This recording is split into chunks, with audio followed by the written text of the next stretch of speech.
नमस्कार, मैं कुलदीप सरदार और आप लल्लन टॉप का खास कार्यक्रम मास्टर क्लास देख रहे हैं। मास्टर क्लास के एपिसोड्स आपने पहले भी देखे होंगे, जिसमें हम किसी भी विषय के जानकार को बुलाकर उसका पूरा तिया पांचा समझने की कोशिश करते हैं। पिछले कुछ समय से इस शो की रिपेयरिंग हो रही थी और अब नए रंग रोगन के साथ इसे हम फिर से शुरू कर रहे हैं। तो नए फॉर्मेट में क्या है? अब की दफ़ा हमने मास्टर क्लास को 3 हिस्सों में बांटा है। पहले पार्ट में विषय और टीचर जी का परिचय होगा, जो अब मैं कर रहा हूँ। दूसरे पार्ट में क्लास चलेगी, जिसमें होगी आज के टॉपिक पर पूरी बातचीत, और आखिरी हिस्से में आप दर्शकों के सवाल लिए जाएंगे, उनका जवाब हम अपने मेहमान से पूछेंगे। तो इस हफ्ते का विषय है ब्रिक्स और उसमें भारत की भूमिका। ब्रिक्स दुनिया के 5 विकासशील देशों का संगठन है, आप जानते हैं। ब्राज़ील, रशिया, इंडिया, चाइना और साउथ अफ्रीका। और इस बार की समिट साउथ अफ्रीका में हुई है। 22, 23 और 24 अगस्त को भारत की तरफ से प्रधानमंत्री नरेंद्र मोदी हिस्सा लेने वहां गए थे, लेकिन रूस के राष्ट्रपति व्लादिमीर पुतिन वहां नहीं पहुंचे। कहा गया कि वो अरेस्ट वारंट से डर रहे हैं। ये जानकारी, ये खबर आप तक पहुंची होगी। लेकिन क्या ब्रिक्स एक शॉर्ट फॉर्म भर है? क्या पुतिन सच में डर गए? ब्रिक्स को लेकर चीन पाकिस्तान के बीच में क्या खिचड़ी पक रही है, और प्रधानमंत्री नरेंद्र मोदी के जाने से भारत को वहां क्या हासिल हुआ? मास्टर क्लास में इस हफ्ते हमारी टीचर हैं डॉक्टर स्वस्ति Rao. Doctor Swasti Manohar Parrikar institute for defence and analysis, यानी MPIDSA इसे कहते हैं, इसके यूरोप एंड यूरेशिया सेंटर में एसोसिएट फेलो हैं। उन्होंने जापान की सुकुबा यूनिवर्सिटी से एडवांस इंटरनेशनल पॉलिटिक्स में PhD की है, और वो कई प्रतिष्ठित संस्थानों में लिखती रही हैं। आपने लल्लन टॉप पर उन्हें पहले भी कई बार देखा है, और अब क्लास और डिजिटल बोर्ड उनके हवाले। वेलकम। तो अब कुलदीप ने ये कमान मेरे हवाले कर दी है और हम लोग आज डिस्कस कर रहे हैं ब्रिक्स के बारे में। तो असल में जो मैं आपको बता रही थी कि ब्रिक्स जो है, ये ब्रिक्स बाद में बना, पहले ब्रिक था, और ये महज एक एक्रोनिम है जिसका अगर हम फुल फॉर्म देखें तो ये आएगा कि ये ब्राज़ील, इंडिया, रशिया और चाइना, इन 4 देशों के समूह को ब्रिक कहा गया, एक एक्रोनिम दिया गया। और 2010 में जब साउथ अफ्रीका इसमें शामिल हो गया तो इसका नाम ब्रिक्स हो गया। तो आपके सामने जो ये मैप है, यहाँ पर आप देख सकते हैं कि ये देश कहाँ कहाँ हैं: ब्राज़ील, रशिया, इंडिया, चाइना और 2010 में साउथ अफ्रीका। तो यहाँ पे हमें सिर्फ इतना पता चल रहा है कि ये ऐसे कौन से देश हैं जो इस पर्टिकुलर समूह में हैं, लेकिन आखिर इनमें ऐसा क्या कॉमन था, इसमें ऐसा कॉमन थ्रेड क्या था कि इनको हम साथ में लेकर आए? दुनिया में आखिर ऐसा उस वक्त क्या चल रहा था? तो इसके लिए हमें एक महाशय को इस वक्त जानना ज़रूरी है। और आजकल तो बहुत न्यूज़ में उनकी चर्चा होती है, लेकिन कहीं ना कहीं अगर हम ब्रिक्स के बारे में, उसके प्रादुर्भाव के बारे में जानना चाहेंगे, उसके जन्म के बारे में जानना चाहेंगे, तो वो स्टोरी जिम ओ'नील के मेंशन के बगैर कंप्लीट नहीं होगी। और ये हैं जिम ओ'नील। जिम ओ'नील जो है वो बेसिकली गोल्डमैन सैक्स, जो आई एम श्योर आप सब लोगों ने सुना होगा कि गोल्डमैन सैक्स के chief economist, one of the chief economist रहे हैं। और तकरीबन 2000-2001 के आसपास इन्होंने ये एक्रोनिम बनाया। और क्यों बनाया? इन्होंने कहा कि देखिए, ऐसा है कि हमारी जो रिसर्च है, क्योंकि इस तरह के जो गोल्डमैन सैक्स वगैरह, इस तरह के जो बड़े बड़े जो बैंक्स हैं, जो प्लेटफॉर्म्स हैं, ये बहुत सारे ऐसे रिसर्च भी करती है जहाँ पर पता चलता है कि आने वाले वक्त में क्या ट्रेंड है। तो ट्रेंड एनालिसिस करी जाती है, या रिग्रेशन एनालिसिस, जो प्रेडिक्टिव एनालिसिस करी जाती है बहुत सारी। तो उन्होंने ये पहली बार कहा कि देखिए, जो आने वाले सालों में, तकरीबन ये 2000 की बात है, तो आप समझ सकते हैं कि 2050 के बारे में ये एक बहुत लॉन्ग टर्म प्रेडिक्शन कर रहे थे, एनालिसिस कर रहे थे कि ये जो 4 देश हैं, और उस वक्त मैंने कहा कि साउथ अफ्रीका इसका हिस्सा नहीं था। तो इन्होंने कहा कि ये जो 4 देश हैं, ये इमर्जिंग इकोनॉमीज़ हैं, ये बहुत फास्ट डेवलप करेंगी और आने वाले वक्त में ये लीड करेंगी, क्योंकि धीरे धीरे जो ट्रेंड है वो ये है कि जो ग्लोबल नॉर्थ है वो उसका वर्चस्व वैसा नहीं रह जाएगा, मतलब US डोमिनेशन वैसी नहीं रह जाएगी। ये बात 2000 के आसपास करी गई। अब 2000 के आसपास जब ये बात करी गई, तो आपको ये बात तो हम अब समझ रहे हैं कि जिन देशों के समूह के बारे में बात हो रही है, ब्रिक्स का जो एक्सप्रेशन था ये उन देशों से नहीं आया, बल्कि गोल्डमैन सैक्स के एक इकोनॉमिस्ट की तरफ से आया। पहली चीज़ ये याद रखने वाली है। दूसरी चीज़, जब ये 2000 के दौरान जब कहा गया, तो उस वक्त it was more of a marketing gimmick, it was more of a marketing strategy. कैसे? इसलिए क्योंकि गोल्डमैन सैक्स जैसे जो बड़े बड़े बैंक्स होते हैं, प्लेटफॉर्म्स होते हैं, जो ग्लोबल इन्वेस्टमेंट्स को अफेक्ट करते हैं, उसकी ट्रेंड एनालिसिस करते हैं, तो उनकी तरफ से उस वक्त जो ये बात थी वो ये मान के करी गई थी कि लिहाजा जो बाकी दुनिया के इकोनॉमीज़ हैं, जो बाकी दुनिया के लीडिंग बैंकिंग इंस्टीट्यूशंस हैं, वो इन्वेस्टमेंट्स अब इन देशों में करना शुरू करें ताकि मुनाफा जो है वो बढ़िया कमाया जा सके। इस तरह से ये जो शुरुआत है एक तरीके की मार्केटिंग गिमिक या मार्केटिंग स्ट्रैटेजी के रूप में हुई 2000 के आसपास। उसके बाद फिर बहुत समय तक जो मैंने आपसे कहा कि एक लूज तरीके से रेफर होता रहा ब्रिक्स, कुछ खास इसमें बढ़ोतरी नहीं हुई। बढ़ोतरी कब हुई? 2006 में। 2006 में अब आपको ध्यान होगा कि एक दुनिया में एक और ग्रुपिंग है जिसको G7 कहते हैं अब, लेकिन ये G7 2014 के पहले G8 था। रशिया भी इसका हिस्सा हुआ करता था। और ये जो G8 है, जब रशिया इसका हिस्सा हुआ करता था, क्योंकि 2014 के क्राइमिया जो एनेक्सेशन के बाद से फिर रशिया को हटा दिया गया और अब तो खैर ये G7 हो गया है। लेकिन जब G8 की एक समिट हो रही थी तो उसकी साइडलाइंस पे जो ब्रिक कंट्रीज़ के लीडर्स थे वो मिले और उन्होंने इस बात पे और चर्चा करी कि अभी जिस तरह से ये केवल एक लूज इनफॉर्मल ग्रुपिंग हो रही है, ये जो प्लेटफॉर्म है, इसको हम और बेहतर कैसे इस्तेमाल कर सकते हैं, अपनी पॉलिसीज़ को हम कैसे इसके चारों तरफ, उसके इर्द गिर्द बेहतर हम अलाइन कर सकते हैं। तो 2006 में पहली बार ये G8 के साइडलाइंस पे मिले और G8 के साइडलाइंस पे मिलने के बाद फिर 2009 में ये पहली बार फॉर्मल डिसीजन लिया गया कि अब हम एक बार ये उस वक्त ब्रिक जैसे एक समूह को और फॉर्मल तरीके से हम मिलेंगे, ज्वाइन करेंगे और उसके बाद फिर अपने जो तमाम इकोनॉमिक जो पॉलिसीज़ हैं, जो नया इकोनॉमिक वर्ल्ड ऑर्डर है, जो इमर्जिंग इकोनॉमीज़ के समस्याएं हैं, इन सब चीज़ों को हम उस पर अलाइन करने की कोशिश करेंगे।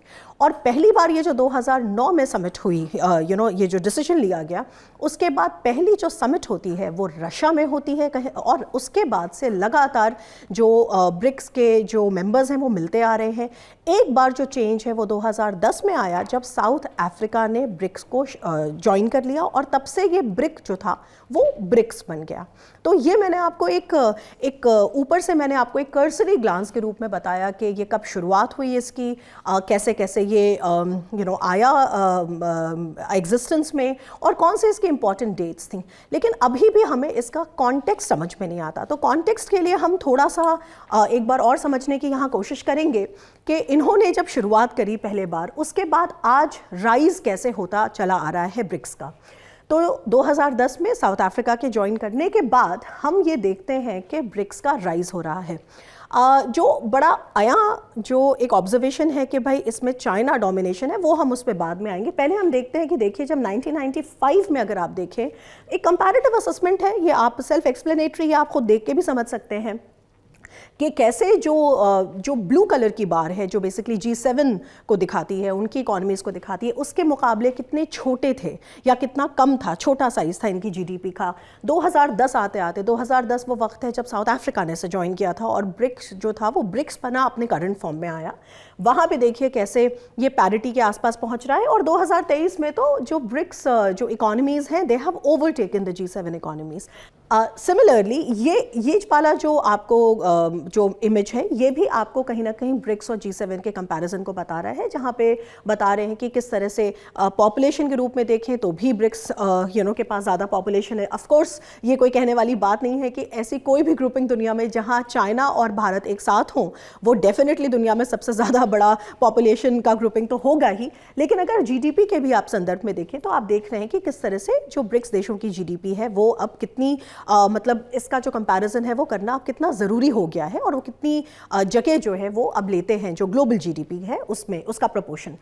लेकिन बात यहाँ पे क्या है कि अभी तक ये केवल ये जो फैक्ट्स और फिगर्स हैं, इनसे हमें सिर्फ ये बात समझ में नहीं आती कि इसके इंटरनल डायनामिक्स क्या हैं। और अगर मैं इस पे थोड़ा सा समझाने की कोशिश करूं तो मुझे बात फिर से ले जानी पड़ेगी इसके प्रादुर्भाव के वक्त, यानी कि जो 2000s का कॉन्टेक्स्ट था। क्योंकि कई बार क्या होता है कि हम आज ये कहते तो ज़रूर हैं कि GDPs के तौर पे अगर आप देखें तो ऑफ कोर्स उसे चाइना डोमिनेट करता है, तो एक्चुअली ब्रिक्स में इक्वालिटी उतनी नहीं है। It is a grouping economic grouping of emerging economies which is dominated by China and there's no doubt about it. तो फिर उसका पर्पस क्या है, उसकी वैल्यू क्या है, क्योंकि इंडिया और चाइना के बीच में तो बहुत सारे डिफरेंसेस है, सबसे बड़ा डिफरेंस तो LAC का है। तो इस चीज़ को पॉलिटिकल, इसका जियोपॉलिटिकल कॉन्टेक्स्ट, उसका जो संदर्भ है वो मेरे ख्याल से बताना बहुत ज़रूरी है, क्योंकि कई दफ़ा मैंने देखा है कि इसके ऊपर चर्चा नहीं होती है, बस इस तरह से साल बता दिए जाते हैं और कैसे आया एग्जिस्टेंस में और बात वहीं कहीं शायद ख़त्म हो जाती है। तो इसका देखिए पॉलिटिकल कॉन्टेक्स्ट क्या है कि जो ये लेट 90s का दौर था, अर्ली 2000s का दौर था, उस वक्त अगर आप याद करें, आफ्टर ऑल इंडिया जो था वो ब्रिक्स जो ग्रुपिंग था उसका फाउंडिंग मेंबर है ऑफ कोर्स। तो क्यों बना? देखिए इसलिए बना क्योंकि अगर आप लेट 90s का दौर देखते हैं तो लेट 90s का दौर था जब हमने अपने टेस्ट करे थे, जो 1998 में हमने टेस्ट करे थे, और उसके बाद हमारे ऊपर सारे के सारे वेस्टर्न कंट्रीज़ ने सैंक्शंस लगा दिए थे। और जो US की पॉलिसीज़ थी न्यूक्लियर प्रोलिफरेशन को लेकर आप देख लें, या फिर आप कश्मीर को लेकर देख लें, क्योंकि 90s का ही वो दशक था जब हम बहुत ज़्यादा जो क्रॉस बॉर्डर टेररिज्म वगैरह, कश्मीर पे पॉलिसीज़, इन सारी चीज़ों में हम वेस्टर्न वर्ल्ड के साथ हमारा कोई अलायंस जो था वो नहीं था। इनफैक्ट हम उनको काउंटर करना चाहते थे कहीं ना कहीं, और 90s का ही वो दौर वो भी है जहां अगर आप गौर करें तो 1991 में सोवियत यूनियन के विघटन के बाद, क्योंकि इंडिया का नॉन अलाइनमेंट हमेशा से प्रो सोवियत टिल्ट लेकर था, तो हमारा जो एक 2 सुपर पावर्स में जो हमारा जो सुपर पावर था या जिसकी तरफ हम इंक्लाइन थे वो भी ख़त्म हो चुका था। तो 90s का जो दौर था वो एक तरह से एक यूनिपोलर मोमेंट था, एक ब्रूटल यूनिपोलर मोमेंट अमेरिका की तरफ से, जो हमने देखा बहुत कुछ इराक में हुआ, और उसके बाद फिर जिस तरह से पूरी दुनिया में अमेरिका का वर्चस्व बढ़ा। तो हिंदुस्तान के लिए पर्टिकुलरली, जैसे मैंने कहा कि policies on Kashmir, US policies on nuclear proliferation, जो सैंक्शन रिजीम थी, इन सारी चीज़ों को काउंटर करने के लिए हिंदुस्तान ने उस वक्त, जो पहले ब्रिक्स तो बाद में आया, एक और स्ट्रेटेजिक ट्रायंगल होता था जिसको रिक कहते थे, RIC। Rick is basically Russia, India, China, और इंडिया का इसको ज्वाइन करने के पीछे जो मकसद था वो यही था कि हम इसको बैलेंस कैसे करेंगे। ये कॉन्टेक्स्ट था लेट 90s का, अर्ली 2000s का, और यही रिक बाद में, चूंकि जब ब्रिक्स की स्थापना हुई तो इंडिया ने खुशी खुशी इस चीज़ को भी स्वागत किया इसका, क्योंकि उस वक्त जो हमारी बैलेंसिंग थी या उस वक्त जो हमारे ऑप्शंस थे वो हमको ऐसा करने के लिए मोटिवेट कर रहे थे। लेकिन धीरे धीरे क्या होता चला गया, ये जो जियोपॉलिटिकल कॉन्टेक्स्ट है ये धीरे धीरे बदलता चला गया, क्योंकि हमने देखा कि चाइना का जो राइज था वो बहुत एसिमेट्रिक था। जाहिर है आज की डेट में हमारे चाइना से अलग प्रॉब्लम्स है। एक LAC के ऊपर हमने देखा कि पूरे 2010 वाला, जो 2010 से 2021 का जो दशक है उसके बीच में 4 बार LAC पे हमारी एक उनसे कन्फ्रंटेशन हो चुका है। 2013 में, 2014 में, 2017 में डोकलाम में, 2013 वगैरह में तो डेप्सांग पे था, 2017 में इस पे 2017 में डोकलाम में, और 2020 में गलवान। तो इसके बाद हमारा चाइना से जो ट्रस्ट है वो बिल्कुल इरोड कर चुका है। पहली चीज़ तो ये बदल गई है। दूसरा, यूक्रेन वॉर के वजह से भी हमने देखा है कि जो रशिया है वो किस तरह से चाइना के नज़दीक आता चला जा रहा है वेस्टर्न वर्ल्ड से कटने के बाद। तो अब इस वक्त कुल मिलाकर जो सिचुएशन है वो ये, और इसको बहुत अच्छा प्रोफेसर सी राजा मोहन ने भी समझाया है अपने लेख में, और ज़रूर आप लोग उस लेख को पढ़ें, कि जो अगर आप इसके कॉन्टेक्स्ट को समझेंगे तो भारत का जो विचार था ब्रिक्स को लेकर वो एक जैसा नहीं रहा है, वो इवॉल्व होता रहा है। लेट 90s अर्ली 2000s में जो इंडिया का जियोपॉलिटिकल कॉन्टेक्स्ट था वो रेडिकली बदल चुका है। अब हम US से इंटेलिजेंस हो उसके ऊपर भी US के ऊपर निर्भर करते हैं, वेपन्स, ट्रांसफ़र ऑफ टेक्नोलॉजी, चाहे कश्मीर का मुद्दा हो, सारी चीज़ों में हमको दिखता है कि US का भी स्टैंड बदल गया है। और हम दूसरी तरफ देखते हैं कि चाइना हॉस्टाइल है हमारे प्रति, इतने सारे राउंड्स हो चुके हैं बातों के, फिर भी वहाँ पे डिसएंगेजमेंट और डीएस्केलेशन LAC पे नहीं हो रहा है, एट्सेट्रा एट्सेट्रा। तो पहले इस बात को समझना ज़रूरी है कि हमारा एवोल्यूशन, इंडिया का evolution towards something like BRICS, वो कैसे हुआ है और उसके पीछे के कारण क्या हैं। जब आप ये समझेंगे तो आप कहीं ना कहीं समझेंगे कि इंडिया का जो रिस्पॉन्स अब ब्रिक्स के प्रति क्या हो रहा है, तो इसे समझाने में कहीं ना कहीं आसानी मिलेगी। अब थोड़ा आगे बढ़ते हैं। जो मैं बार बार आपसे कह रही हूँ कि ब्रिक्स के साथ सबसे बड़ा प्रॉब्लम अब क्या हो गया है कि एक तरीके का लॉपसाइडेड ग्रुपिंग हो गया है। हम इसमें देख रहे हैं, देखिए अगर आप इसमें देखें तो जो ये रेड ग्राफ है वो चाइना के जीडीपी का है, बाकी सारे जो ग्राफ्स हैं वो ब्रिक्स के और मेंबर्स के जीडीपी के हैं। जाहिर सी बात है कि जो ब्रिक्स में जब हम कहते हैं कि जो G7 से बड़ा जीडीपी है ब्रिक्स का कंबाइंड जीडीपी और ये सब, तो बेसिकली हम एक चाइना डोमिनेटेड ग्रुपिंग की बात कर रहे हैं। और इस वक्त सबसे बड़ी प्रॉब्लम भी यही है कि ये ग्रुपिंग चाइना डोमिनेटेड हो गई है, और इस चाइना डोमिनेशन को चेंज करने के लिए इंडिया क्या क्या कर सकता है। अब तो ये आगे की बात है, लेकिन उसके पहले थोड़ा सा हम इसमें ये समझने की कोशिश करते हैं कि आफ्टर ऑल आज के प्रॉब्लम दौर में हम समझ गए कि अभी अभी समिट हो रही है और उसको लेकर इश्यूज क्या आ रहे हैं, लेकिन आफ्टर ऑल ब्रिक्स की जो ग्रोथ है उसमें कुछ कंट्रीब्यूशन भी रहा होगा। ये मैं ज़रूर कहती हूँ कि ब्रिक्स आज के डेट में हिंदुस्तान को वो जियोपॉलिटिकल या फॉरेन पॉलिसी इम्पेरेटिव नहीं दे पा रहा है, वो ऑब्जेक्टिव्स हम ब्रिक्स के ज़रिए नहीं पूरा कर पा रहे हैं, जिसके वजह से हम ब्रिक्स का मेंबर बने थे। और मैंने इसके पहले आपको समझाया था कि इंडिया उस वक्त एक यूनिपोलर ग्लोबल जो पावर स्ट्रक्चर था उसके अगेंस्ट उसको काउंटर बैलेंस करने के लिए रिक और उसके बाद ब्रिक्स में शामिल हुआ था। लेकिन आज हिंदुस्तान की प्रॉब्लम ये है कि दुनिया तो वर्ल्ड तो बिल्कुल यूनिपोलर नहीं रह गई, वर्ल्ड में तो बहुत मल्टीपोलैरिटी है, लेकिन एशिया जो है वो काफ़ी यूनिपोलर होता जा रहा है, और एशिया जो है it is getting more and more dominated by China. तो आज के डेट में इंडिया की प्रॉब्लम ये है कि यूनिपोलैरिटी इन एशिया को, द एशियन ऑर्डर जो led by and dominated by China है, उसको कैसे काउंटर करें। और यही जो कहीं ना कहीं जो आइडिया है वो आपको बताएगा कि इंडिया का रिस्पॉन्स क्या है, इंडिया क्या कर रहा है ब्रिक्स के लिए। चलिए अब बात करते हैं कि ब्रिक्स समिट के कॉन्ट्रीब्यूशंस क्या क्या, जनरली ब्रिक्स के क्या कॉन्ट्रीब्यूशंस रहे। देखिए ब्रिक्स जब शुरू हुआ था, मैंने आपसे कहा था कि शुरुआत तो लूज तरीके से हुई, फिर धीरे धीरे क्रिस्टलाइज होता चला गया। तो जब 2009-10 में पहली बार जब समिट हुई और रशिया ने इस पे एक भूमिका निभाई, क्योंकि पहली जो समिट है वो रशिया में ही हुई थी, तो उसमें एक इम्पॉर्टेंट बात ये आती है कि क्या करेंगे ब्रिक्स कंट्रीज। तो ब्रिक्स कंट्रीज ने कुछ बहुत काम की चीज़ें करी, मतलब ब्रिक्स ग्रुपिंग्स के थ्रू, और जिनको हम अंडर एस्टिमेट नहीं कर सकते। आज के डेट में जब हम मतलब कोशिश करते हैं कि ग्लोबल इकोनॉमिक या न्यू ग्लोबल इकोनॉमिक ऑर्डर को समझने की कोशिश करें, तो जो ब्रिक्स का कंट्रीब्यूशन है वो इम्पॉर्टेंट है। क्या है, देखिए पहली बात तो ये कि उस ज़माने में, अब आप देखिए कि 2009 में ग्लोबल इकोनॉमिक सिचुएशन कैसे चेंज हुई थी।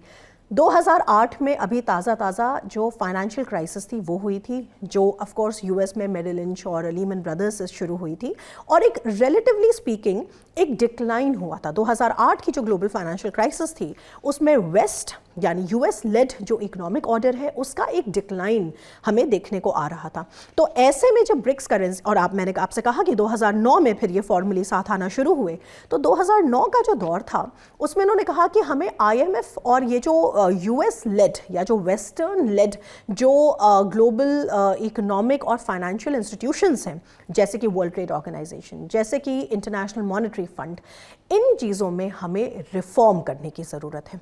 यहाँ तक कि मैं आपको बताऊं कि IMF में जब तक कि ब्रिक्स कंट्रीज़ ने इस बात पे जोर नहीं डाला था कि IMF के कोटा सिस्टम को रिफॉर्म करिए। कोटा सिस्टम मतलब जिसको आप आसान भाषा में समझाऊं तो जो स्पेशल ड्राइंग राइट्स होते हैं, जो हर कंट्री के उसके उसके इकोनॉमिक शेयर के हिसाब से डिसाइड होते हैं, और जिसमें बहुत बड़ा प्रॉब्लम है क्योंकि ये सब कुछ जो है ये वेस्टर्न इकोनॉमीज़ की तरफ जो है वो झुका हुआ होता है। तो इन चीज़ों के लिए एक प्रेशर ग्रुप की तरह काम करना, और इस पे बहुत काम किया ब्रिक्स ने मिलकर, और इनफैक्ट उसके बाद से उनके प्रेशर क्रिएट करने के बाद से जो 2000s में हमने देखा कि जो रिफॉर्म हुए, और फिर उसके बाद बहुत सारे ब्रिक्स मेंबर्स जो थे वो टॉप 10 शेयर होल्डर्स में शामिल हुए, मतलब गिने जाने लग गए। तो ये रिफॉर्म अपने आप नहीं हो पाया, और ऐसा भी नहीं था कि इसके प्रति रेजिस्टेंस नहीं मिली थी। ये एक बहुत इंपॉर्टेंट कंट्रीब्यूशन है जो ब्रिक्स करेंसीज का जो बाकी ग्लोबल साउथ या इमर्जिंग इकोनॉमीज़ को उनकी जगह दिलाने के लिए करा गया।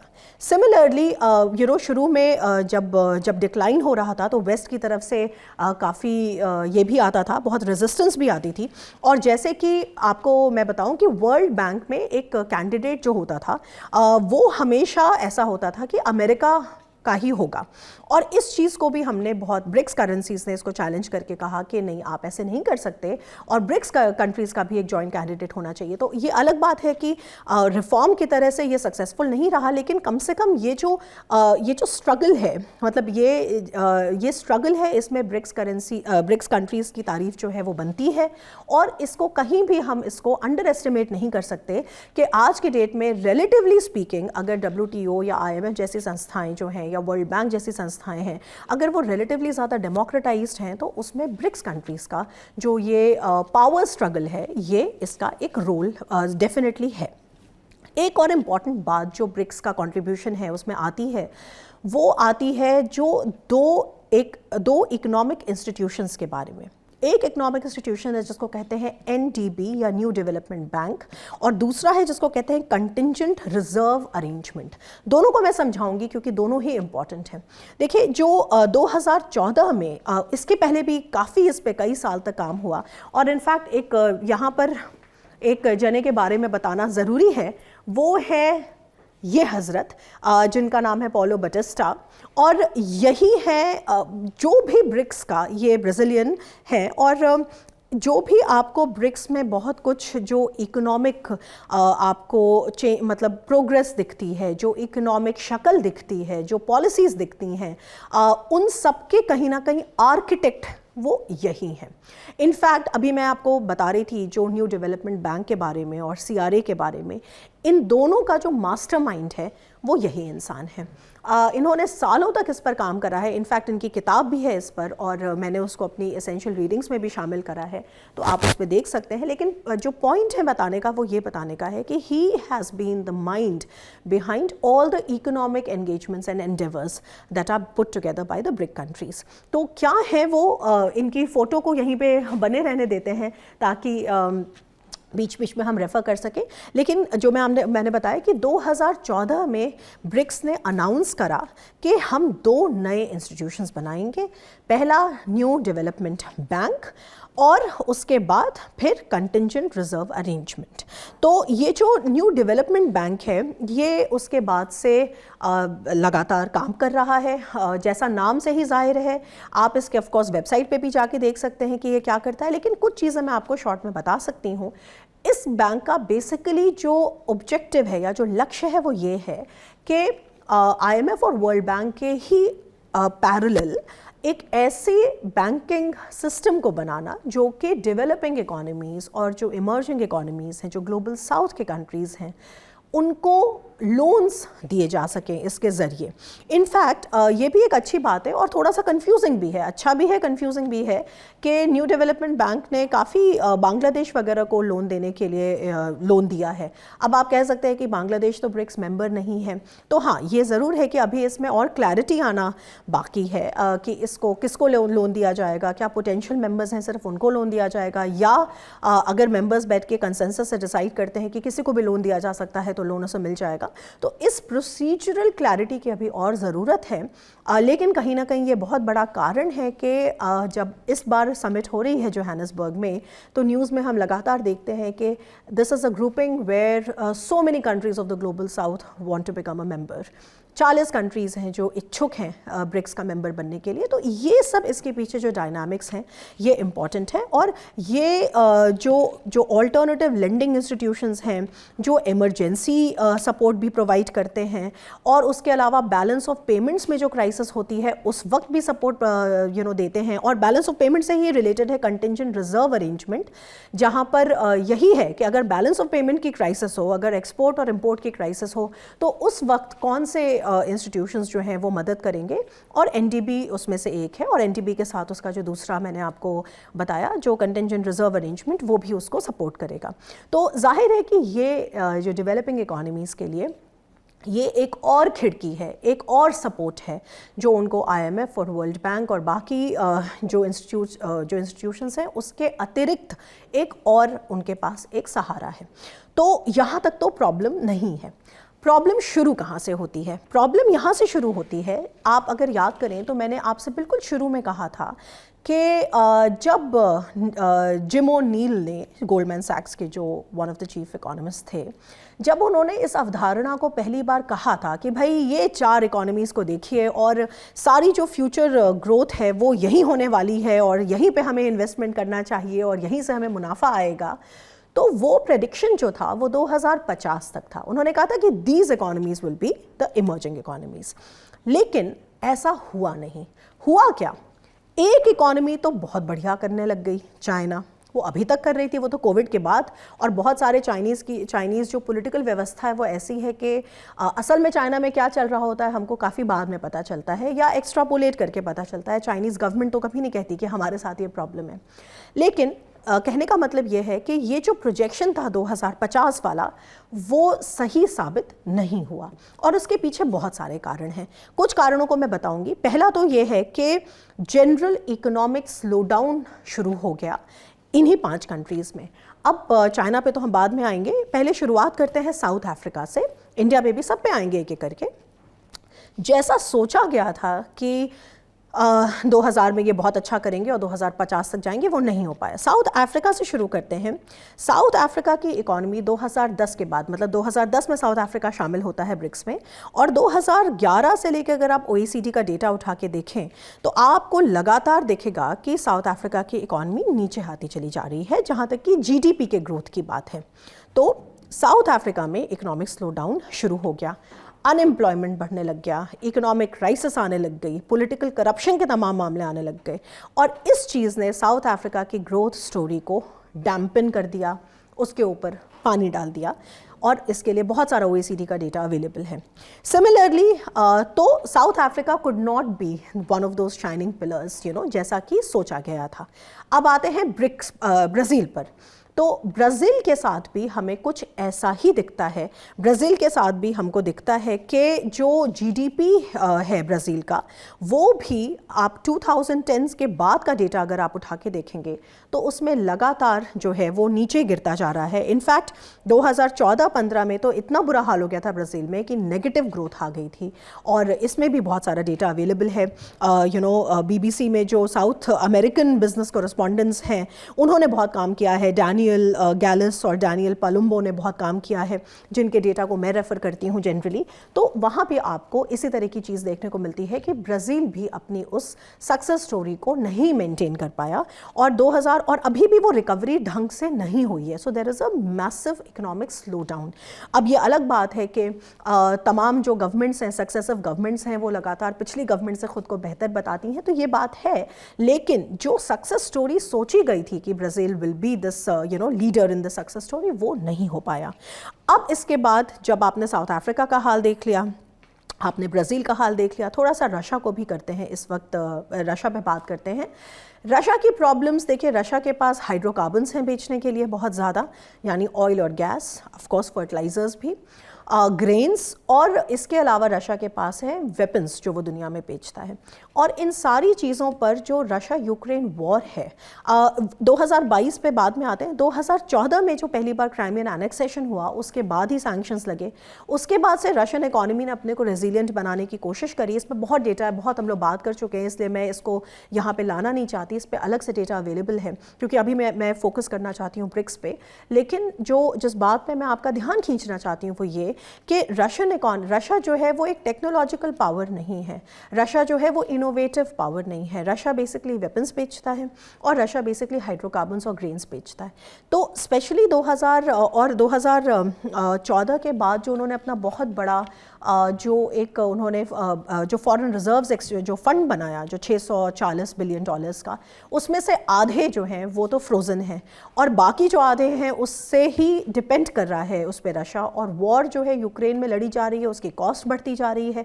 रशिया में अलग प्रॉब्लम्स हैं, और वेस्टर्न सैंक्शंस के वजह से जो वेस्टर्न इनोवेशन और टेक्नोलॉजी से कट गया है, रशिया चिप्स से कट गया है, उसके वजह से वो चाइना के साथ तो ऑब्वियसली जा ही रहा है ज़्यादा, मतलब it is becoming a bit of a junior partner to China. और ये जो सैंक्शंस का असर है वो शॉर्ट टर्म में तो वॉर नहीं रोक सकता, लेकिन लॉन्ग टर्म में रशिया के GDP के लिए और इकोनॉमिक जो साइकिल है उसके लिए बहुत घातक साबित होगा। तो रशिया की इकॉनमी की तो ये बात हो गई। अब बचते हैं इंडिया और चाइना। पहले चाइना पे बात करेंगे, उसके बाद फिर वतन की तरफ लौटेंगे। चाइना में प्रॉब्लम क्या है? चाइना में बहुत सारी प्रॉब्लम्स हैं, लेकिन चाइना में जो मेजर प्रॉब्लम्स हैं वो हमको कहीं तब हमें दिखनी शुरू हुई जब कोविड-19 पैंडेमिक हाल की अगर बात करें हुआ। और आपने बहुत बार न्यूज़ में सुना होगा चाइना में जो एवरग्रांड क्राइसिस हुई, जो रियल एस्टेट की क्राइसिस, ये सब। देखिए, अगर मैं इसको शॉर्ट में बताऊं, वैसे तो बहुत सारा डेटा है, बहुत सारे आर्टिकल्स हैं जो इस पे अवेलेबल हैं। शॉर्ट में क्या हो रहा है, देखिए कि मैं जिनको बहुत लोगों को फॉलो करती हूँ, बट केनेथ रोगोफ ने बहुत अच्छा काम किया है इस पे। वो उन्होंने कहा कि देखिए, जो चाइना में प्रॉब्लम है वो ये कि 2008 के बाद जो बूम था, जो ग्लोबलाइजेशन का बूम था, वो तो आया। उस बूम के वजह से जो रियल एस्टेट की प्राइसेस उछल गई बहुत ज़्यादा, लेकिन वो स्पेक्युलेटिव था और असल में वो नहीं था वैसा। और पूरे चाइना में आपने बहुत मतलब ये देखने को मिला कि बहुत कंस्ट्रक्शन होने लग गया, कंक्रीट का जंगल खड़ा होने लग गया, लेकिन पीछे से ये सपोर्टेड नहीं था प्रॉपरली। और चूंकि चाइना में एक पूरा ओपन ट्रांसपेरेंट सिस्टम नहीं है, वहाँ पर भी एक बहुत बड़ा प्रॉब्लम है कि जो सीसीपी के नज़दीक होते हैं, जो मान लीजिए जो कोई बैंकिंग जो सिस्टम्स हैं या बैंकिंग कंग्लोमरेट्स हैं जो कम्युनिस्ट पार्टी के नज़दीक हैं या जिनके मेंबर्स कम्युनिस्ट पार्टी के नज़दीक हैं, तो वहाँ पे उनको बैड लोन्स देकर उनको बचाया जाता है। इस तरह से बहुत सारे तमाम ऐसे प्रैक्टिसेस होते हैं जो एक ट्रू कैपिटलिस्ट सोसाइटी में हमें देखने को नहीं मिलते। और उसके बाद जो ट्रांसपेरेंसी है वो तो खैर है ही नहीं। तो चाइना में जो ये बेसिकली प्रॉब्लम है सारा, जो डेट सुपर साइकिल के वजह से आता है, जो इकोनॉमिक स्लो डाउन है चाइना का, फिर धीरे धीरे चाइना का जो मैन्युफैक्चरिंग था वो उतना सस्ता नहीं रह गया, ये सारी चीज़ों की वजह से चाइना में भी इकोनॉमिक स्लो डाउन है। बहुत सारा डेटा आज की डेट में हमें पता है कि हमें मिलता नहीं है, क्योंकि चाइनीज़ कम्युनिस्ट पार्टी उसे छुपा के रखती है, लेकिन हम एक्स्ट्रापोलेट कर सकते हैं। और बहुत लोगों का कहना था कि कोविड-19 के लॉकडाउन जो तकरीबन उनका 1-2 साल से ज़्यादा चला, उसके बाद जब वो इकॉनमी खुलेगी तो फिर इकोनॉमिक प्रोडक्शन और साइकिल शुरू हो जाएगा, वो भी नहीं हुआ। तो चाइना के साथ ये प्रॉब्लम है। हालांकि चाइना ही लेड है ब्रिक्स की इकोनॉमीज, लेकिन चाइना के साथ भी प्रॉब्लम है। अब उसके बाद आता है भारत। भारत ही एकमात्र ऐसा मैं कहूँगी कि शाइनिंग स्पॉट है ब्रिक्स करेंसीज में, जिसकी इकोनॉमी लगातार बहुत प्रॉमिसिंग तरीके से बढ़ती जा रही है, विदाउट अ डाउट। लेकिन क्वेश्चन ये आता है कि अगर भारत की इकोनॉमी इतना अच्छा कर रही है तो वो ब्रिक्स में क्यों रहे और ब्रिक्स के साथ ऐसा क्यों करे। अब यही चीज़ हमारे को लेकर आती है कुछ पॉलिटिकल टेंशन्स की तरफ। अभी तो मैं आपको सिर्फ इकोनॉमिक टेंशन्स बता रही थी, पॉलिटिकल टेंशन्स भी ऐसे बहुत सारे हैं जिन्होंने हमारा ब्रिक्स के संदर्भ के मायने को बदल दिया है। जैसे कि मैंने आपसे कहा, डेफिनेटली एक बहुत बड़ा कारण है इंडिया और चाइना का स्टैंड ऑफ जो बॉर्डर पे चल रहा है। और 2020 में गलवान के बाद से तो ये बिल्कुल साफ है कि it can not be business as usual. तो ठीक है, हम मानते हैं कि हमारा ट्रेड आपके साथ है, हम निर्भर हैं आपके ऊपर, क्योंकि आप हैं इतने बड़े मैन्युफैक्चरिंग जायंट। दुनिया के तमाम मुल्क, तमाम इकोनॉमिक ब्लॉक्स जो हैं वो चाइना पे निर्भर है, लेकिन सब लोग चाइना से डी रिस्क करना चाहते हैं। वो अलग बात है वो कर पा रहे हैं या नहीं कर पा रहे हैं। लेकिन भारत का इस वक्त जो LAC पे प्रॉब्लम चल रही है, उसके बाद ये तो एक बहुत ही काउंटर इंट्यूटिव आर्ग्यूमेंट लगता है कि हम कहें कि भारत को ब्रिक्स के साथ काम करना चाहिए, क्योंकि भारत ब्रिक्स के लिए जो भी करेगा एक्चुअली वो चाइना उससे मजबूत हो रहा है, क्योंकि चाइना ही इस वक्त सबसे बड़ी और सबसे डोमिनेटिंग इकोनॉमी है ब्रिक्स के अंदर। और ये वो ब्रिक्स है जहाँ पे रशिया जो है वो इस वक्त डेफिनेटली चाइना के खेमे में चला गया है, कुछ मजबूरी से, कुछ बिना मजबूरी के। मजबूरी ये है कि सैंक्शंस इतने हैं कि अब कुछ किया नहीं जा सकता, और क्या करेंगे, कहीं ना कहीं से तो सपोर्ट चाहिए, इंफ्रारेड कैमरे चाहिए, कोई बड़ा प्लेयर चाहिए जो इतना सारा तेल खरीदे। तो वो तो चाइना, वो तो हो गया कि मजबूरी। और बिना मजबूरी के जो मैंने कहा कि जो इंटेंशन है वो ये कि देखिए, चाइना और रशिया दोनों ही इस बात के प्रवर्तक हैं कि एक एंटी वेस्टर्न जो ग्लोबल ऑर्डर है उसमें दे आर टुगेदर। बस ये यूक्रेन वॉर के होने के पहले रशिया और चाइना का आपको याद होगा कि एक फ्रेंडशिप विद नो लिमिट्स, इस तरह की चीज़ें भी साइन हुई थी। तो कहने का मतलब है कि एक ऐसा ग्रुपिंग जहाँ पे ऑलरेडी हमारा वहाँ के सबसे इम्पॉर्टेंट और सबसे वेटेज जिसके पास है उस मेंबर के साथ हमारा बॉर्डर पे इशू चल रहा है, और इशू नहीं, बाकायदा वॉर भी हो चुकी है, और ये इम्पॉर्टेंट फैक्टर है हमारे लिए। दूसरा, जो हमारा एक सो कॉल्ड मित्र था पहले, जो ऑफ कोर्स अभी भी हम अपने वेपन्स के लिए डिपेंडेंट है रशिया पर वो भी रशिया टिल्ट हो रहा है चाइना की तरफ। तो ये जो इश्यूज़ हैं हम इनको अनदेखा नहीं कर सकते। इनफैक्ट अगर मैं आपसे बात करूं तो बहुत सारे ग्रुपिंग्स हैं जैसे SCO, इन ग्रुपिंग्स में भी एग्जैक्टली यही प्रॉब्लम है। SCO है, सार्क है, ये इसलिए नहीं टेक ऑफ कर पाती हिंदुस्तान के पर्सपेक्टिव से क्योंकि इसमें पाकिस्तान है, SCO में पाकिस्तान है, जैसे सार्क में पाकिस्तान। जब हमारा LOC का प्रॉब्लम है पाकिस्तान से, तो हम अपना क्रॉस बॉर्डर टेररिज्म का प्रॉब्लम है, तो हम कैसे, how can we go as business as usual. कोई भी कॉमन एजेंडा जब हम इन पर्टिकुलर प्लेटफॉर्म्स पे लेकर आते हैं तो वो कॉमन एजेंडा बहुत ही मार्जिनल चीज़ों के लिए होता है, जैसे कि ऑल्टरनेटिव मेडिसिन, जैसे कि स्टार्टअप, जैसे कि आर्टिफिशियल इंटेलिजेंस। लेकिन जो कोर इशूज़ हैं नेशनल सिक्योरिटी के, वेपन्स हैं, इंटेलिजेंस है, कोर इकोनॉमिक इशूज़ हैं, उन पे कभी भी एक मत या एक राय नहीं बन पाती।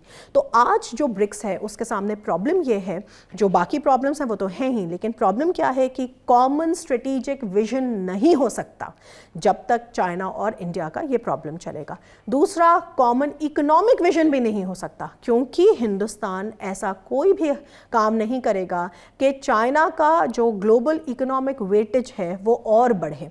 जैसे कि मैं आपको एग्जाम्पल बताती हूँ। अभी ब्रिक्स समिट के होने के कुछ दिन पहले बहुत बात होती थी कि कॉमन ब्रिक्स करेंसी, इनफैक्ट जो जोहानिसबर्ग में समिट हुई है उसमें सबसे बड़े तो एजेंडा ही ये हैं। पहला एजेंडा ये है कि ब्रिक्स को एक्सपैंड करो, उस पर भी आएंगे पर बाद में आएंगे, पहले दूसरे वाले को लेते हैं। और दूसरा ये कि ग्लोबल करेंसी।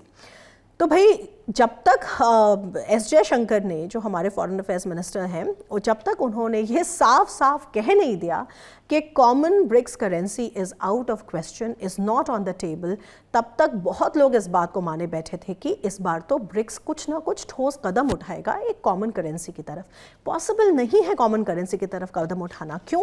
क्योंकि अगर ऐसी कोई भी कॉमन करेंसी बनाई जाती है, आपको मैं एक छोटा सा उदाहरण दूं कि जब हिंदुस्तान रूस के साथ हमारा जबकि इतना अच्छा संबंध है, कोई ट्रस्ट फैक्टर इतना स्ट्रॉन्ग है, सब कुछ है, लेकिन हम तेल जब ख़रीदते हैं तो रूपी रूबल ट्रेड नहीं कर पाते। क्यों? क्योंकि रूपी रूबल ट्रेड में हमको सही कन्वर्टेबिलिटी नहीं मिलती। बहुत सारे और भी कारण, लेकिन एक कारण यह है कि रूबल की सही कन्वर्टेबिलिटी हमें नहीं पता है, क्योंकि रूबल एज अ करेंसी बहुत सारे कैपिटल कंट्रोल्स के द्वारा, कैपिटल कंट्रोल्स ऐसे फिजिकल मेजर्स होते हैं जो सेंट्रल बैंक्स अप्लाई करते हैं अपने मुख्तलिफ करेंसीज़ पर, और कैपिटल कंट्रोल्स के द्वारा उसकी वैल्यू को प्रॉप अप किया जाता है। इसके वजह से हमें सही कन्वर्टेबिलिटी नहीं मिलती। और ये जो इशू है ये हमेशा ऐसी इकोनॉमीज़ के साथ और ऐसी करेंसीज़ के साथ होता है जिनकी वैल्यू मार्केट ना डिसाइड करके कैपिटल कंट्रोल्स डिसाइड करता है या उसमें एक रोल प्ले करता है। सिमिलरली आप ये मुझे बताएं कि अगर ब्रिक्स जैसे कोई कॉमन करेंसी की अगर हम सोचें भी, मतलब अगर हम उसका विचार भी करें, तो कन्वर्टेबिलिटी हमें युआन की कैसे मिलेगी जो कि हम चाहते हैं। दूसरा, कॉमन इकोनॉमिक पॉलिसी हम कैसे बनाएंगे। अगर कॉमन करेंसी तो केवल यूरोपियन यूनियन के पास है फ़िलहाल, जिसको हम थोड़ा मोड़ा कह सकते हैं कि थोड़ा सक्सेसफुल है, उनके भी 50 प्रॉब्लम्स हैं। सारे यूरोपियन यूनियन के जो सदस्य हैं वो यूरोजोन में नहीं आते, कुछ ही देश आते हैं। तो मेरा कहने का मतलब है कि उसमें इतनी परेशानियां हैं, और चाइना जैसा देश जिसके साथ हमारा इतना बड़ा पॉलिटिकल ट्रस्ट का इरोजन हो चुका है, हमारा सारा कॉन्फिडेंस बिल्डिंग मेजर्स उनके साथ ख़त्म हो चुके हैं, उस कंट्री के साथ हमें कॉमन करेंसी बनाना तो अपने पाँव पे कुल्हाड़ी मारना है। इसीलिए भारत ऐसा कोई भी काम नहीं करता। आप ये सोचें कि भारत RCEP का मेंबर नहीं बन पा रहा है केवल इसलिए क्योंकि उसमें चाइना है, और हमें ये डर है कि हमारे देशों में चाइनीज़ माल बिल्कुल आ जाएगा और मतलब बहुत बड़ा हमारे लिए और ट्रेड इम्बैलेंस खड़ा हो जाएगा।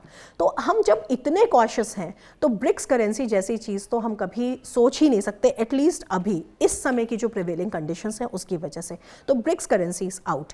क्या है दूसरा जो एजेंडा, वो है लोकल करेंसीज में ट्रेड करना। देखिए ये एक लॉजिकल बात है और ये एक अच्छी बात है जिसको सपोर्ट करना चाहिए। कुछ प्रॉब्लम्स हैं मैं बताऊंगी, लेकिन इसको समझने में थोड़ा सा हम लोग 2-4 मिनट लगाते हैं। लोकल करेंसीज़ में ट्रेड इस बार कहा गया कि होनी चाहिए, लोकल करेंसीज़ में ट्रेड होनी चाहिए, लेकिन उसके साथ एक दूसरा भी एक अटैचमेंट अक्सर लगा दिया जाता है कि और देखिए इसी से डीडॉलराइजेशन होगा और डॉलर का वर्चस्व कम होगा एट्सेट्रा। देखिए लोकल करेंसीज़ में ट्रेड होने से डॉलर ट्रेडिंग जो है वो डेफिनेटली कम होगी, लेकिन डीडॉलराइजेशन एक अलग चीज़ है। मैं थोड़ा सा आपको समझाती हूँ, हालांकि इस पे मैंने काफ़ी और भी काम किया है, तो यू कैन फाइंड इट, लेकिन इस पे मैं थोड़ा सा आपको समझाने की कोशिश करती हूँ। लोकल करेंसीज में ट्रेड की क्यों ज़रूरत है? क्योंकि जिस तरह से दुनिया में सैंक्शन रिजीम्स आने लग गई हैं, जैसे कि इसके पहले हमने देखा कि हम तेल ख़रीदते थे ईरान से, और फिर अमेरिका का प्रॉब्लम हुआ ईरान से, उसने कह दिया भारत को कि आप तेल नहीं ख़रीदेंगे, तो अब हमें मानना पड़ गया। सिमिलरली जैसे हम रूस से हमारा ट्रेड था और बाकी दुनिया का ट्रेड था, लेकिन अमेरिका ने रूस को काट दिया स्विफ्ट बैंकिंग से, तो अब ये हो गया कि ट्रेड कैसे होगी। तो ऐसी चीज़ों को उन कंट्रीज़ का आखिर इसमें क्या उनकी गलती है जिनका कोई लेना देना ही नहीं है सैंक्शन रिजीम से, जिनका इस वॉर से लेना देना नहीं है, तो उनके लिए तो ये ग्लोबल ट्रेड का एक तरह से चोक हो जाती है ना उनका ट्रेड। तो उनके लिए एक रास्ता निकालने के लिए एक तरीका ये निकाला गया कि आप अपने लोकल करेंसीज में ट्रेड करिए। अब लोकल करेंसीज में ट्रेड होंगी, उसके भी अपने कुछ इकोनॉमिक प्रॉब्लम्स हैं कि कन्वर्टेबिलिटी सही मिले आपको, आपका आपस में जो संबंध है वो इतना ट्रस्ट वर्दी रहे कि आपको कोई कैपिटल कंट्रोल से प्रॉप अप करके कोई आपसे गलत एक्सचेंज रेट ना ले ले, ये सब चीज़ें हैं। लेकिन एक और इम्पॉर्टेंट चीज़ है वो ये कि दुनिया में ये जो ज़्यादातर ट्रेड्स हैं, जैसे कि फॉर एग्जांपल यूएई के साथ हमारा भी हमने एक एग्रीमेंट करा था कि हम लोकल करेंसीज में ट्रेड करेंगे, लेकिन जो बात है जिस पे ज़्यादा लोगों का ध्यान नहीं जाता वो ये कि यूएई का जो करेंसी है या दिरहम जिसको कहते हैं, वो पेग्ड है किससे? वो पेग्ड है डॉलर से। डॉलर दुनिया में इस वक्त अगर कोई ग्लोबल रिजर्व करेंसी है तो वो डॉलर है। और क्यों है डॉलर? उसके पीछे कुछ कारण है, क्योंकि डॉलर की जो कन्वर्टेबिलिटी है वो सबसे ज़्यादा ट्रांसपेरेंट है। ठीक है, ये सब रीजंस हैं जिसके वजह से dollar continues to be the currency जिससे बाकी करेंसीज जनरली पेग्ड हैं।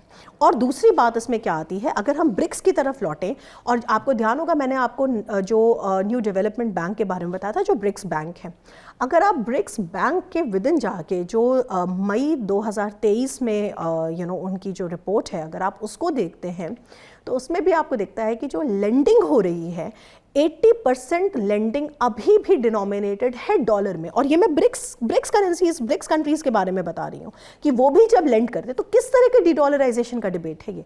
ब्रिक्स करेंसीज के कंट्रीज की खुद की लेंडिंग जो है वो डॉलर्स में हो रही है 80%, केवल 20% जो लेंडिंग है वो डॉलर में नहीं हो रही है। और अगर आप उसकी रिपोर्ट को पढ़ेंगे जो उसकी वेबसाइट पर है, तो वो जो करेंसी जिसमें लेंडिंग हो रही है वो हो रही है युआन में तकरीबन 20%।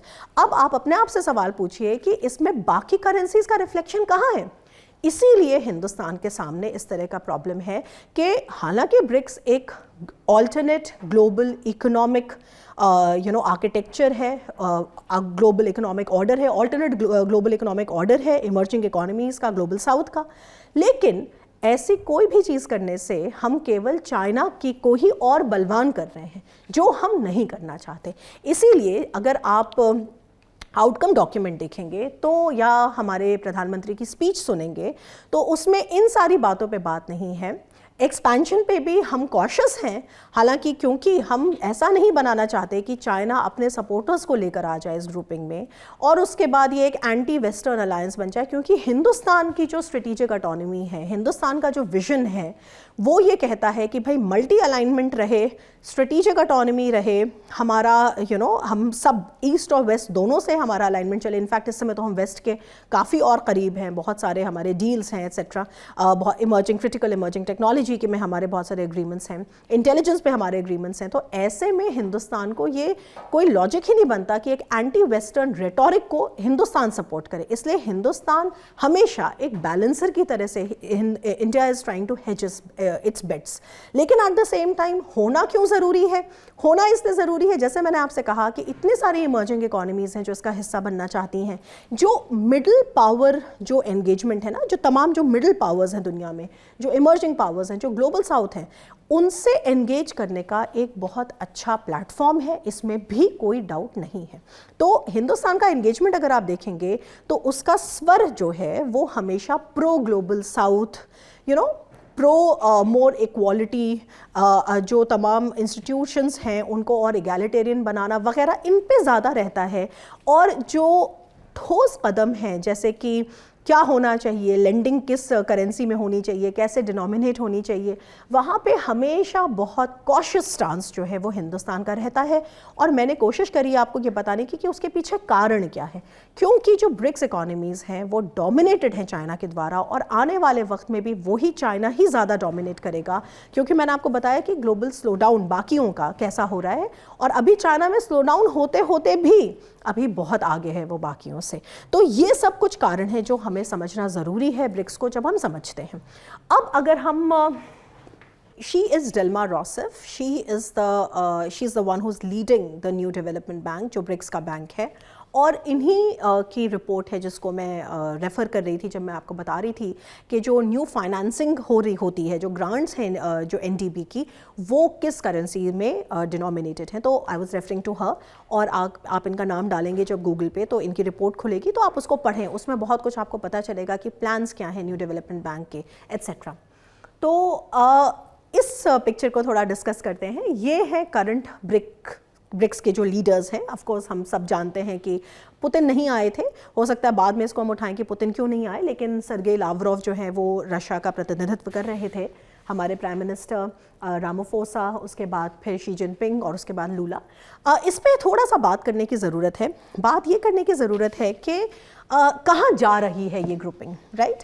तो जैसे मैंने आपको बहुत बार ये समझाया कि कैसे इंडिया का कॉन्टेक्स्ट ब्रिक्स को लेके बदला है।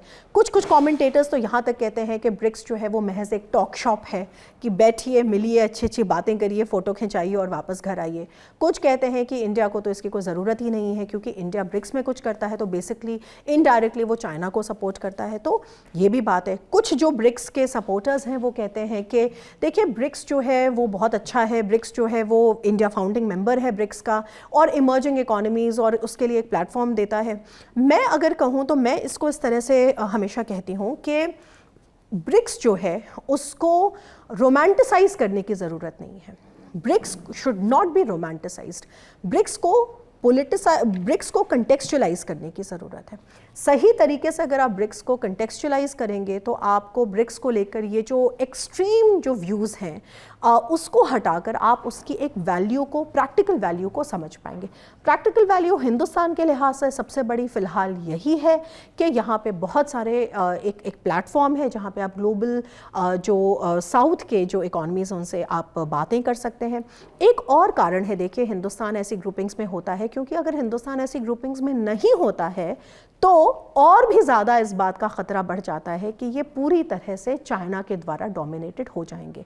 और एक और बात है याद रखने की हिंदुस्तान के ग्लोबल साउथ एस्पिरेशन को लेकर, कि चाइना भी अपने आप को ग्लोबल साउथ का लीडर बनाकर प्रोजेक्ट करता है दुनिया में। तो इस चीज़ को भी बैलेंस करने के लिए हिंदुस्तान का ऐसे ग्रुपिंग्स में होना ज़रूरी है। और हिंदुस्तान इस वक्त ऐसे तमाम मल्टी ग्रुपिंग्स में है जो दुनिया को मल्टीपोलर बनाने के दिशा में काम करते हैं। जैसे हिंदुस्तान हमेशा कहता है कि भाई यूनिपोलैरिटी का ज़माना गया, बाइपोलैरिटी ये सब ख़त्म, अभी बेसिकली क्या है, मल्टीपोलैरिटी का ज़माना है। और ये करने से, ब्रिक्स जैसे ग्रुपिंग का हिस्सा बनने से, क्वाड जैसे, ब्रिक्स के साथ साथ हम क्वाड का भी हिस्सा हैं, G20 का भी हिस्सा हैं, G7 में भी जाते हैं, तो बेसिकली हम एक मल्टीपोलर वर्ल्ड ऑर्डर को स्ट्रेंथन कर रहे हैं और एक multi issue based multi alignment हम कर रहे हैं। तो भारत का तो ये फैक्टर है। दूसरा मैंने कहा कि जैसे चाइना को बैलेंस करना, क्योंकि ग्लोबल साउथ जो है वो हमारे लिए बड़े इंपॉर्टेंट फॉरेन पॉलिसी इंपेरेटिव के रूप में उभरा है। और तीसरी चीज़ ये है कि अभी इसके कुछ ही दिनों बाद सितंबर में G20 की समिट होने वाली है नई दिल्ली में, और भारत इस बार G20 का प्रेसिडेंट रहा है और बहुत ऐतिहासिक रहा है पिछला ये साल हमारे लिए। तो वहाँ भी जो ग्लोबल साउथ का सेंटिमेंट है वो काफ़ी मेल खाता है। तो अगर आप हिंदुस्तान के स्वर को देखेंगे, के टोन और टेनर को देखेंगे, तो ये basically it is about how to form a bridge for the global south का रिप्रेजेंटेशन करना, चाहे वो G20 हो, चाहे वो ब्रिक्स हो, IMF, WTO, इनका रिफॉर्म, क्लाइमेट फाइनेंसिंग, इन सब तरह की चीज़ों की बातें करना है। कहीं ना कहीं जो क्रिटिक्स हैं वो कहते हैं कि ये फिर भी सॉफ्ट बातें, क्योंकि रियल बात तो ये है कि भाई वेपन्स कहाँ से आ रहे हैं, कौन किसके साथ खड़ा है। और एक और बहुत बड़ा ब्लॉक है वो ये, जिसको बताए बिना ये बात नहीं पूरी होगी, वो ये कि आफ्टर ऑल यहाँ पे एक बहुत बड़ा फंडामेंटल डेडलॉक है इनमें यूनिटी का। हिंदुस्तान और Brazil United nation security council की परमानेंट सीट के दावेदार हैं। कम से कम हिंदुस्तान तो 50 बार इस चीज़ को अपने फॉरेन पॉलिसी इम्पेरेटिव के रूप में कह चुका है, दर्शा भी चुका है। और इसी ग्रुपिंग में 2 कंट्रीज़ हैं, चाइना और रशिया, जो यूनाइटेड नेशन सिक्योरिटी काउंसिल के परमानेंट मेंबर्स हैं और बराबर हिंदुस्तान की परमानेंट मेंबरशिप को ब्लॉक करते हैं। तो ये भी एक ऐसी चीज़ है जो एक प्रॉपर जेन्युइन यूनिटी को नहीं आने देती। और जब मैं आपसे शुरू में कह रही थी कि कॉमन स्ट्रेटेजिक विजन नहीं हो पाता, तो ना कॉमन स्ट्रेटेजिक विजन है, ना कॉमन इकोनॉमिक विजन है, लिमिटेशंस हैं, लेकिन इसको जैसे कि कंटेक्चुअलाइज करें, ना कि रोमांटिसाइज करें और ना बैशिंग करें। तो थैंक यू सो मच स्वस्ति जी, बहुत ही आसान भाषा में बहुत विस्तृत आपका प्रस्तुतिकरण। मुझे उम्मीद है कि दर्शकों को बात समझ में आई होगी। कुछ सोशल मीडिया से आए हुए सवाल हैं हमारे, और कुछ सवालों को शायद आप एड्रेस भी कर चुकी हो, पर संक्षेप में आप बताते चलिएगा। पहला सवाल पंकज है हमारे दर्शक, और इन्होंने ये पूछा है कि हम चीन से आयात खत्म नहीं कर रहे हैं, लेकिन चीनी कंपनियों को अपने यहाँ भारत में बैन कर रहे हैं, तो जिससे नौकरियाँ जा रही हैं, ऐसा क्यों है और क्या ये सही कदम है? अच्छा सवाल है ये पंकज का, क्योंकि ये कॉमन सेंसिकल सवाल है ना। देखिए, मैंने आपसे कहा कि हिंदुस्तान ने स्पेशली गलवान के बाद से 2010 के बाद से 2020 के बीच में चाइना से हमारे बहुत सारे कन्फ्रंटेशंस हुए हैं LAC पर, 2013-14 में डेप्सांग पर, उसके बाद 2017 में डोकलाम पर, और 2020 में गलवान हुआ है जिसमें भारतीयों की जान भी गई थी। उसके बाद से हमारा जो स्ट्रेटेजिक ट्रस्ट है चाइना से, वो बिल्कुल ख़त्म हो चुका है। और इस बात को अलग अलग प्लेटफॉर्म्स पे भारत के, चाहे वो अजीत डोभाल हों, चाहे वो S जयशंकर हों, प्राइम मिनिस्टर, सब लोगों ने इस बात को कई बार रिटरेट किया है। अब यहाँ पे बात आती है कि चाइना से हमें डी रिस्क करना है। एक बात जो हमें कोविड ने भी समझाई थी वो ये कि हमारे को हमेशा अपने ट्रेड को डाइवर्सिफाई करके रखना चाहिए। इनफैक्ट जो वो सारा जो कॉन्सेप्ट है रेजिलियंस ऑफ सप्लाई चेन्स, वो यही है कि रेजिलियंस कहाँ से आएगी, क्योंकि हम डाइवर्सिफाई करके रखेंगे। एक ही सोर्स पे अगर फोकस करेंगे तो हम कभी भी परेशानी में आ सकते हैं, चाहे वॉर हो चाहे कोविड हो। तो हिंदुस्तान का अप्रोच क्या है? हिंदुस्तान ने ये बात को बहुत बार क्लियर किया है चाइना से कि हम लोग we can not go back to business as usual. ये अगर आप सोचें कि जैसे कि वांग यी हैं, शी जिनपिंग है, वो कहते हैं कि ठीक है ये हो गया LAC पर, लेकिन अब हम इसको साइड में करके इस पे बातें करते रहेंगे और बाकी ट्रेड रिलेशंस वैसे ही बना के रखें। उसी पे भारत का जवाब होता है कि it can not be trade as usual. तो हम जो ऑलरेडी है उसको तो हम नहीं अचानक रोक सकते, जो ऑलरेडी जो मैन्युफैक्चरिंग और उसके साइकिल्स हैं उनको तो हम नहीं रोक सकते, लेकिन हम आगे आने वाले इन्वेस्टमेंट्स में डेफिनेटली वो रेजिलियंस बना के रखना चाहेंगे, चाहे वो बैटरीज की बात हो, चाहे वो और चीज़ों की बात हो। ये अप्रोच है भारत का। तो डेफिनेटली थोड़ा सा पेनफुल है ये, लेकिन इन द लॉन्गर रन ये डेफिनेटली भारत को ज़्यादा सेल्फ रिलायंट बनाएगा, बहुत सारे निर्भरता को कम करने की कोशिश है। बिल्कुल।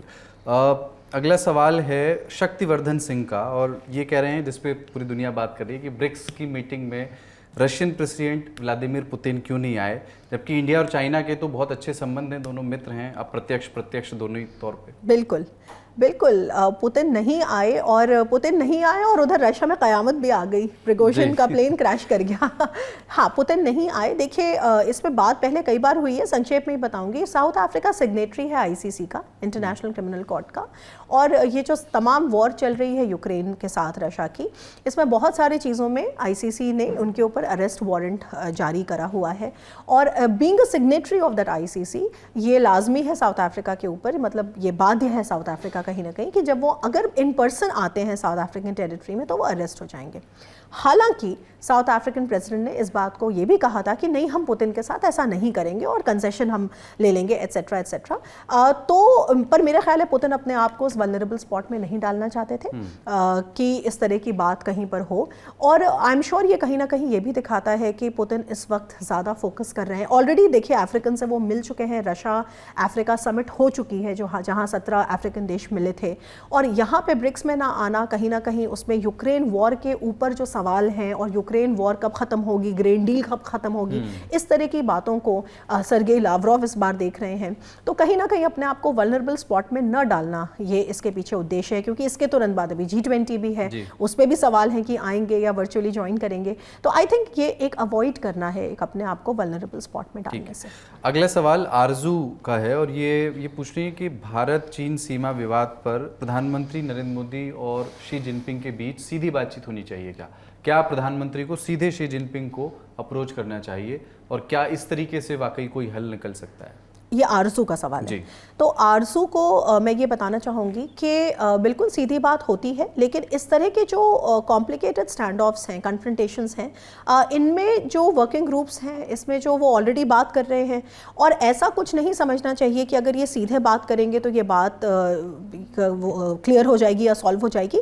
एक बहुत बड़ा कारण आरजू ये भी है कि रशिया LAC के सोल्यूशन को एक पैकेज डील की तरह से देखना चाहता है कि भाई एक बार में आपको जो लेना हो लीजिए, हमें जो देना हो दीजिए, और इस बात को ख़त्म करिए। रशिया ने चाइना जो है वो इस तरह से देखना चाहता है, और चाइना ने अपने बहुत सारे इसके पहले भी जो बॉर्डर डिस्प्यूट्स हैं उनको इसी तरह के अप्रोच से सुलझाया है। लेकिन हिंदुस्तान जो है वो सेक्टर बाय सेक्टर सोल्यूशन चाहता है, क्योंकि LAC 3 सेक्टर्स में बटा हुआ है।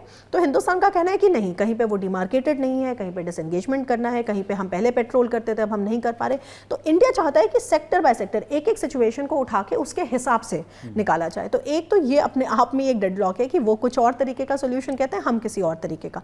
दूसरा, 2020 के बाद से लगातार वहाँ पे हज़ारों सैनिक बने हुए हैं, और सब कुछ कहने के बाद भी चाइना जो है वो डिसएंगेज और डीएस्केलेट नहीं कर रहा है।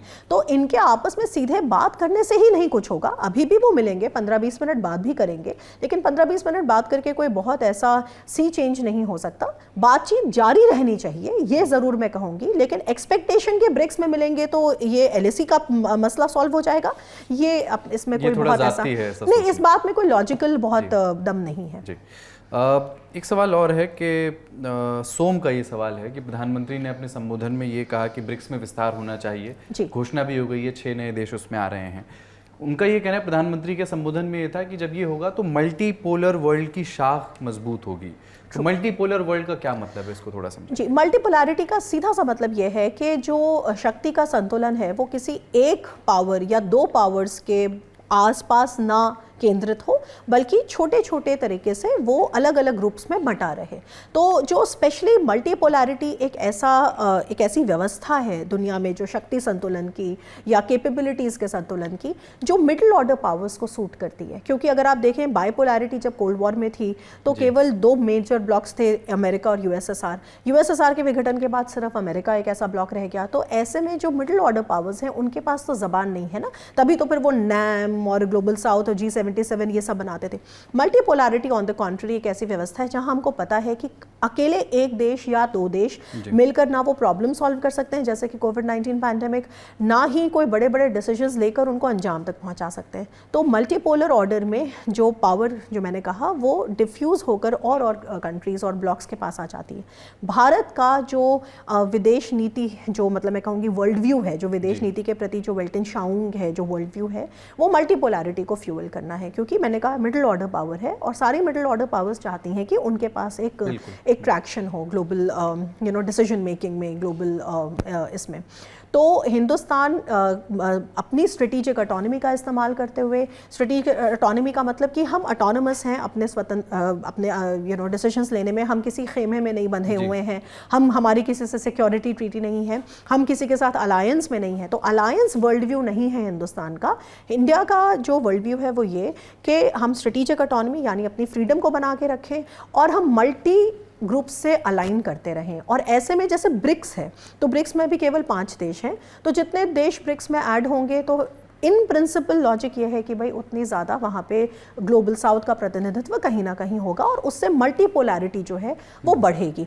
लेकिन ये फिर भी, जैसे मैं आपको अपने लेक्चर में समझा रही थी, इसके ऑप्टिक्स को भी समझना ज़रूरी है कहीं ना कहीं, क्योंकि इंटरनली हमें इस बात को लेकर बहुत एप्रीहेंशन है हमारे कि ऐसा ना बन जाए कि ये सारे चाइना सेंट्रिक या चाइना फ्रेंडली कंट्रीज इसमें आएँ और अल्टीमेटली चाइना और डोमिनेट करने लग जाए। क्योंकि हिंदुस्तान का जो स्ट्रेटेजिक प्रॉब्लम है वो it is an Asian order led by China है।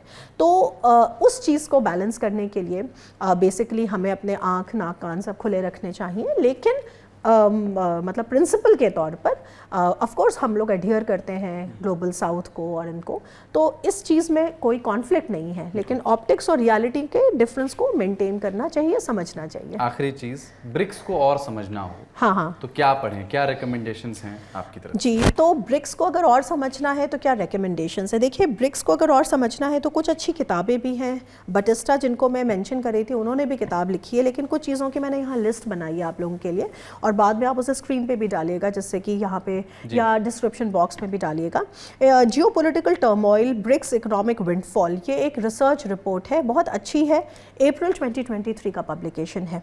तो ये एक मैंने इसमें मेंशन करा है। सिमिलरली एक और रिसर्च रिपोर्ट है जो बहुत लेटेस्ट है, फरवरी 2023 की, जो साउथ अफ्रीकन चेयर जब है तो उससे क्या एक्सपेक्टेशंस हैं, उसके ऊपर एक पूरा का पूरा काम है कि साउथ अफ्रीका कैसे आया और उनके क्या एक्सपेक्टेशंस हैं। सिमिलरली एक किताब है जो स्प्रिंगर ने छापी है, बहुत अच्छी, और it is a edited volume, तो उसमें बहुत सारे ब्रिक्स कंट्रीज़ के तमाम लोगों ने उसमें कंट्रीब्यूट किया है। It is called the political economy of intra brick cooperation, brick के अंदर जो कोऑपरेशन कैसे हम बढ़ा सकते हैं, उसके ऊपर किताब है। सिमिलरली एक और किताब है जो जॉर्ज टाउन यूनिवर्सिटी प्रेस की है, जो Russia, BRICS and the disruption of global order, ये 2019 में आई है, जिसमें जो बेसिकली जो ब्रिक्स के बीच में डिविजन्स हैं उनको समझने के लिए, तो सारे तरीके से हम ब्रिक्स को समझ सकते हैं।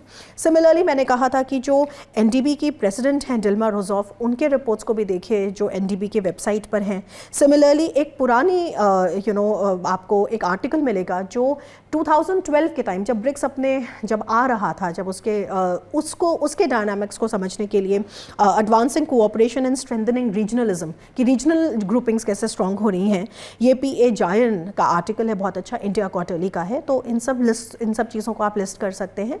बाकी बहुत सारे OECD रिपोर्ट्स हैं जो लगातार आपको इसके बारे में बताते हैं, उनको पढ़ते रहिए। लेकिन अगर आप इतनी चीज़ों को पढ़ लेते हैं तो आपको ब्रिक्स के बारे में ऑलमोस्ट सब कुछ पता चल जाएगा। बिल्कुल, और ये सुनने से भी काम भर का पता चल जाएगा, क्योंकि ये नए फॉर्मेट में पहली मास्टर क्लास थी। और ये आपको कैसी लगी आप हमें कमेंट बॉक्स में बताइए। डॉक्टर स्वस्ति राव, आपको बहुत बहुत शुक्रिया, आपने समय दिया और इन्होंने जो समझाया है, जैसे समझाने की कोशिश की है, उस पर आपकी जो टिप्पणियाँ हैं, फीडबैक जो भी हो, हम चाहेंगे कि आप कमेंट बॉक्स में लिखें। द ललन टॉप देखते रहिए। कुलदीप सरदार और डॉक्टर स्वस्ति राव को अनुमति दीजिए। नमस्कार।